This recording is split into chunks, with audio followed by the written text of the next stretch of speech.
Good morning. I'm Altaf Hussain, former professor, Department of Chemistry, University of Dhaka, Bangladesh. This is our lecture series on X-ray crystallography and solid-state chemistry, and this one is the 9th lecture. We have been talking about planes in the 8th lecture.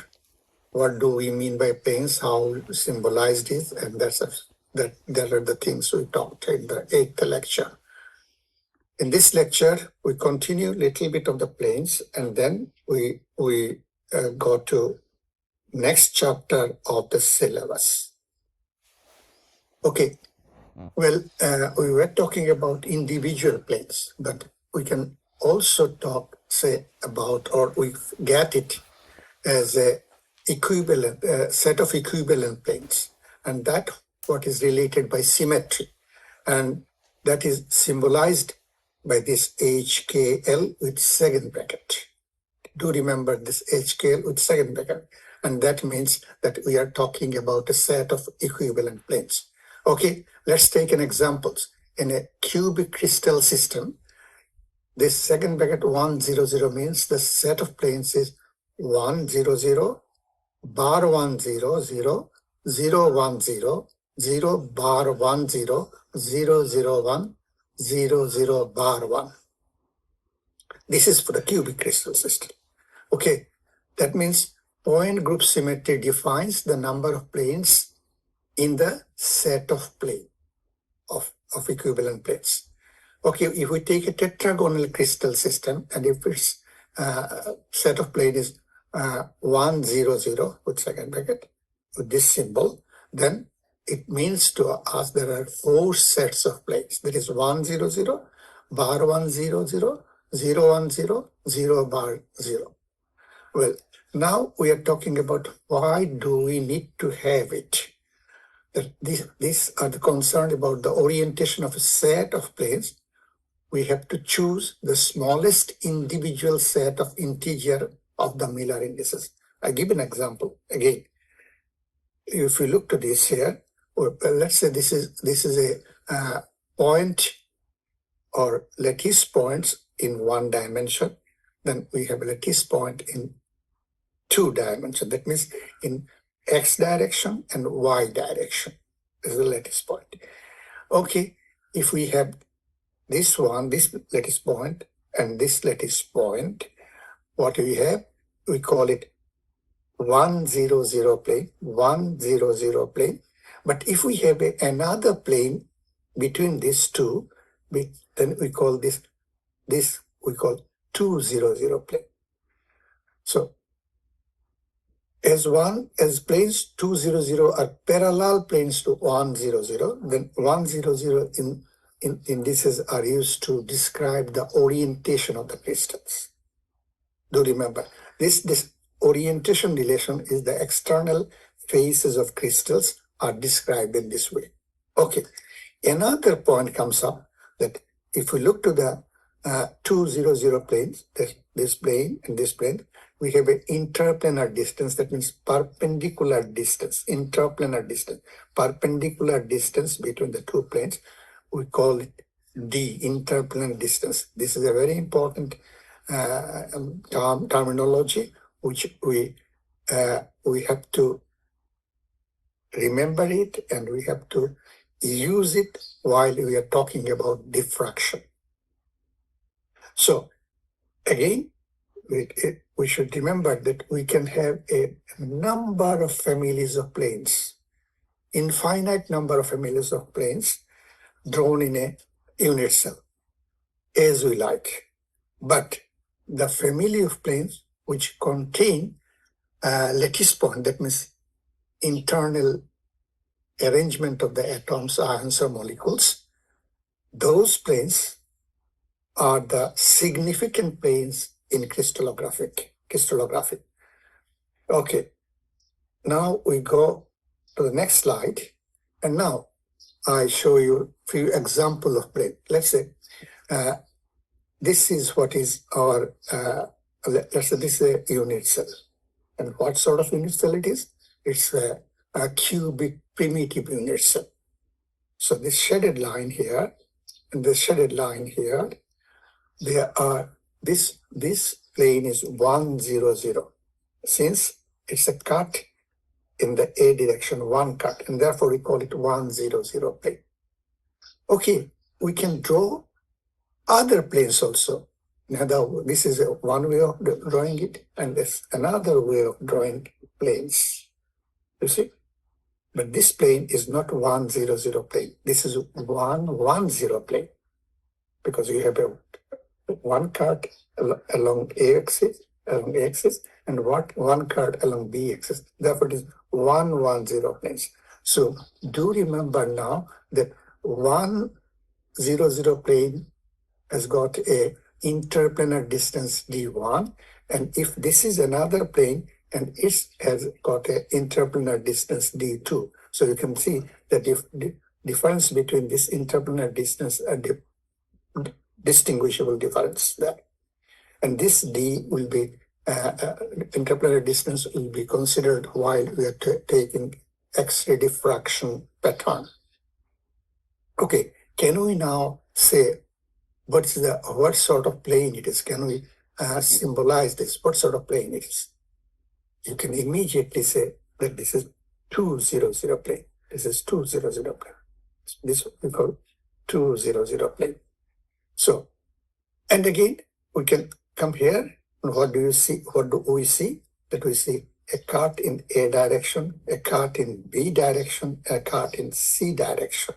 And therefore, it is 111 plane. So we can identify our plane, three-dimensional plane, and also that can be experimentally determined when we take X-ray diffraction data. Okay, now that we have been talking about space group, unit cell, Bravais lattice, point group, etc., etc.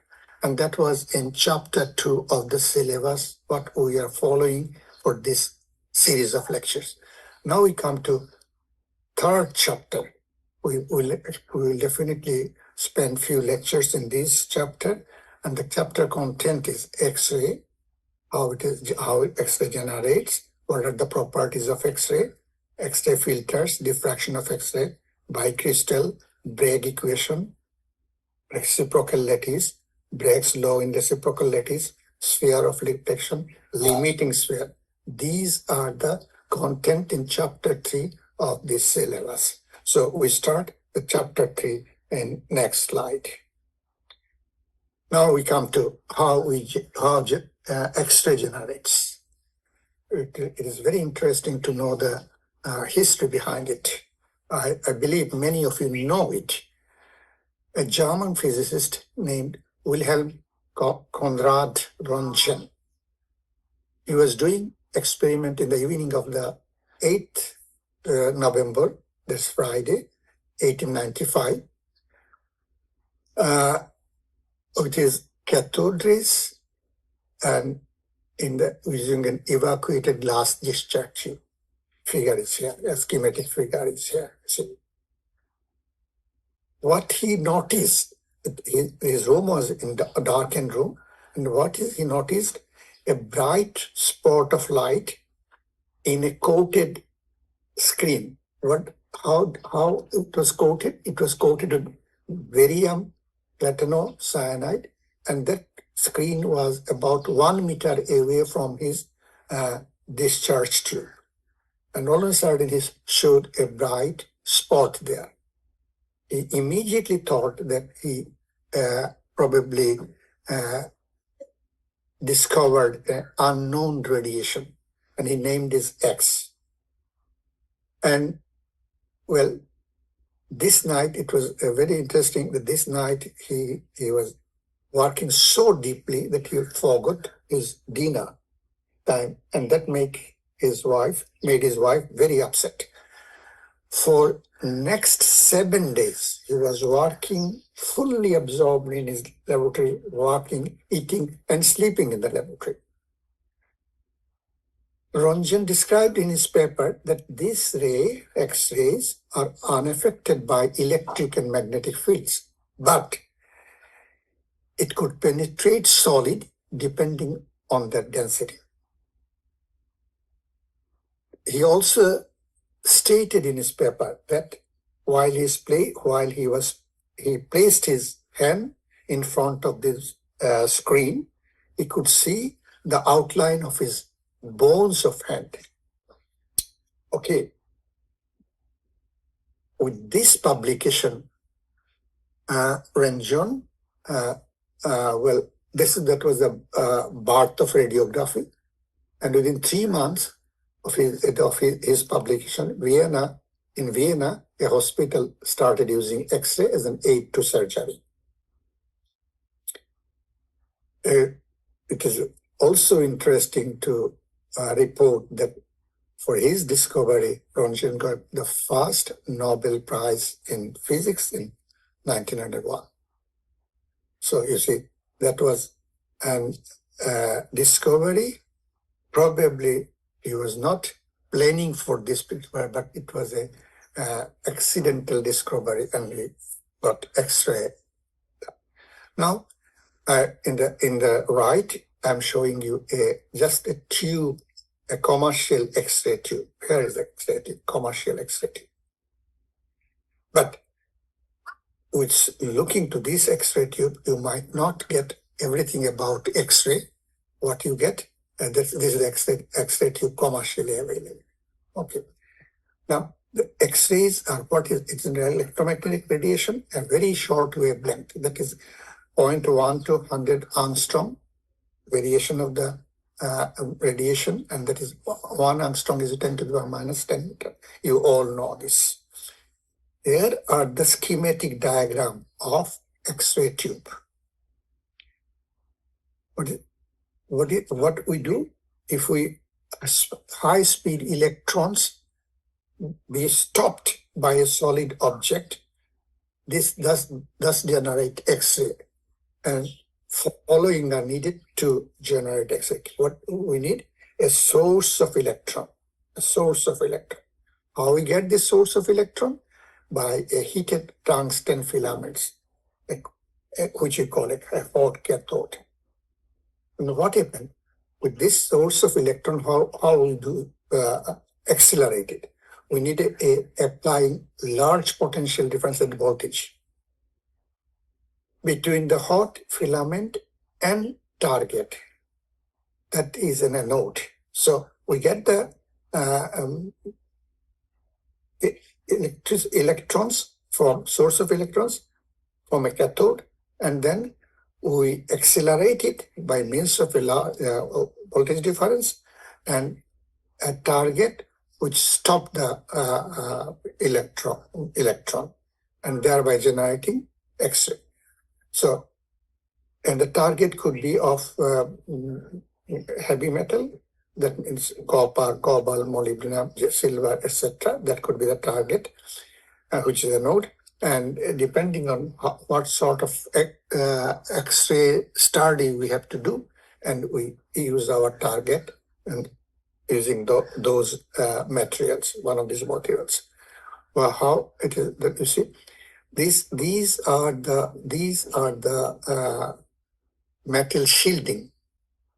Why metal shielding? We will see that X-ray are very harmful radiation because it's a very short wavelength. It's very harmful radiation, life-threatening radiation. Therefore, we have to shield these tubes so that we do not let X-ray expose to any biological system. Okay, for that we have a metal shielding, you see. And then what's your filament? Here is a tungsten filament. This is the filament. This is the filament. And electron beam are coming up. And this is the target, the anode material. Then it hits it here. And then we have to have a passage by which we can allow the X-ray beam to come up. So this is what we call window of the target. And then, when we generate the high-speed electron stops, we said that about 1% of the energy is used, and rest 99% energy is there. And therefore, we need to cool down the target very with the cooling water and coolant. So here is the cooling water, space of cooling water.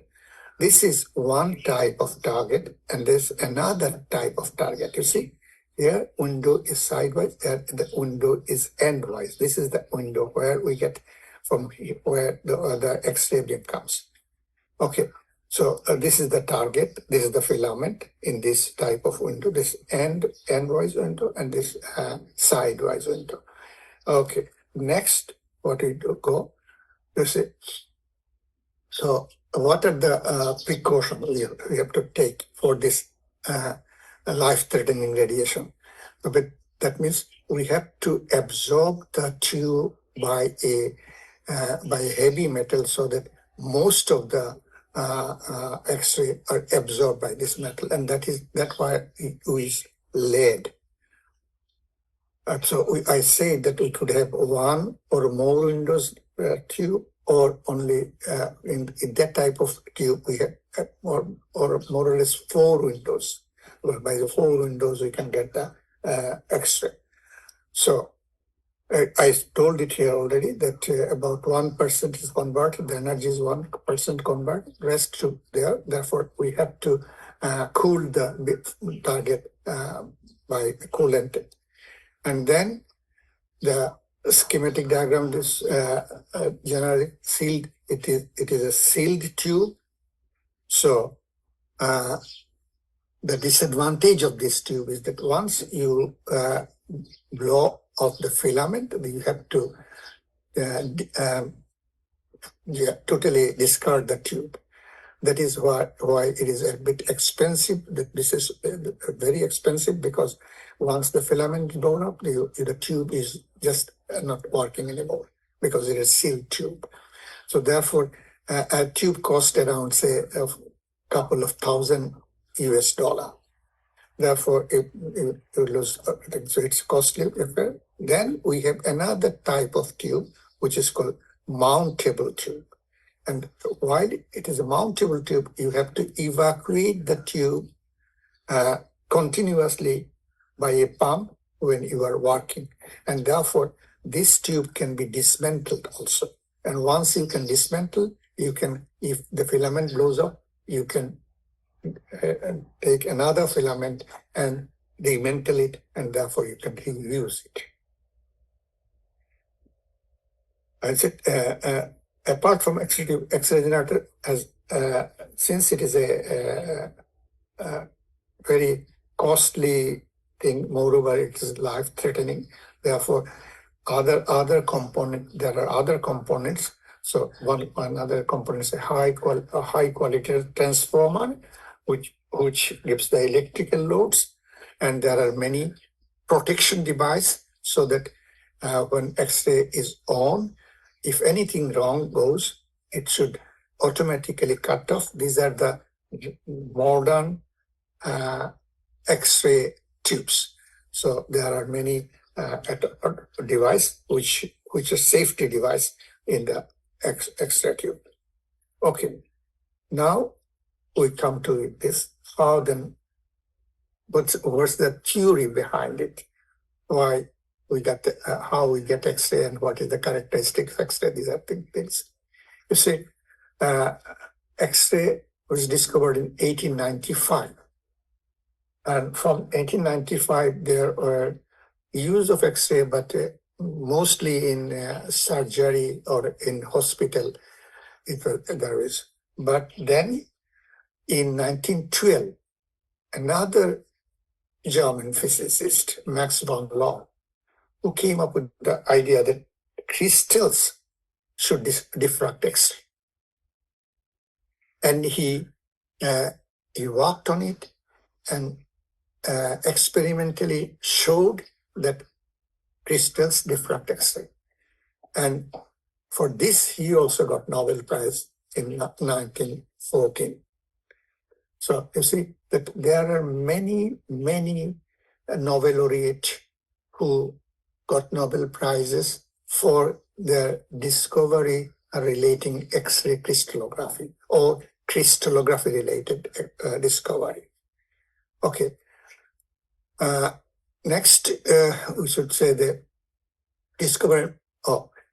Once this discovery is established that the X-ray diffract crystals, this is the origin of solid state materials structure of study of structure, and which is an important, very important field of modern electronics.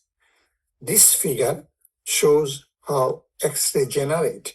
Well, we know that we have K label, L label, M label, N label, and these are all, if we think of principal quantum number 1 is K, principal quantum number 2 is L, principal quantum number 3 is M, and principal quantum number 4 is equivalent to N. Okay, this is what is an atomic structure. We know it was in textbooks. So how the transition is going on while doing X-ray? If let's say from this level, this K level, an electron is bombarded out, and then what happened? We get an unstable ion, very unstable ion, and within 10 to the power minus 4 seconds, an electron from the next shell come to this one, drop to this one, vacant one.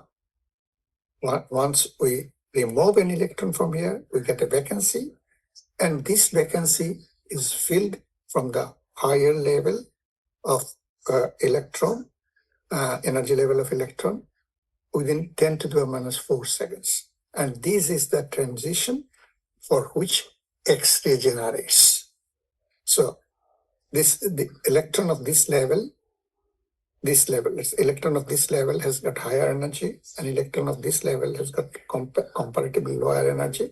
Once an electron of this energy level goes out, the next energy level electron comes to this, and thereby the excess energy is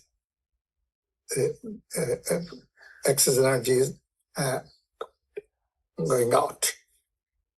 And this is how we get the excess, characteristic excess. So if we have a transition between electron from this to this, we call it K alpha 2. If it is from electron from this level to this level, it is K alpha 1. And from this level to this level, it is K beta 2. So this K alpha 1, K alpha 2, K beta, these are the characteristic X-ray spectrum of a target. And every target has different characteristic X-ray spectrum. Okay, we go to the next slide, and here we start talking a bit more. You see, this picture shows the intensity, relative intensity, and an applied voltage. If we have a voltage of about 20 kilovolt and working in it, you see this is the intensity height. As we increase the voltage, we get higher and higher intense peak. So voltage is another factor for which we have to determine, and we want what sort of X-ray and what sort of intensity. That depends on how the voltage we apply in the X-ray tube. Okay, we come to this picture, you see. This is wavelength and this is intensity, relative units. We see there is a peak, this one, a peak. When a molybdenum target operated at 20 kilovolt, just at 20 kilovolt. What we call it? We call SW, short wavelength limit, where intensity is 0. So for every target, we get a short wavelength limit, where intensity is 0 for every target. And then we get this, and we say continuous, we call it white radiation or background radiation. So that means every target we are using for generating X-ray would have white radiation or we call it background radiation, as well as short wavelength limit. You see, we have to discuss these slides a little bit more and explain more how to generate X-ray. Up to this, we finished the 9th lecture. Hopefully, we continue the 10th lecture and continue this other aspects of X-rays. Thank you very much.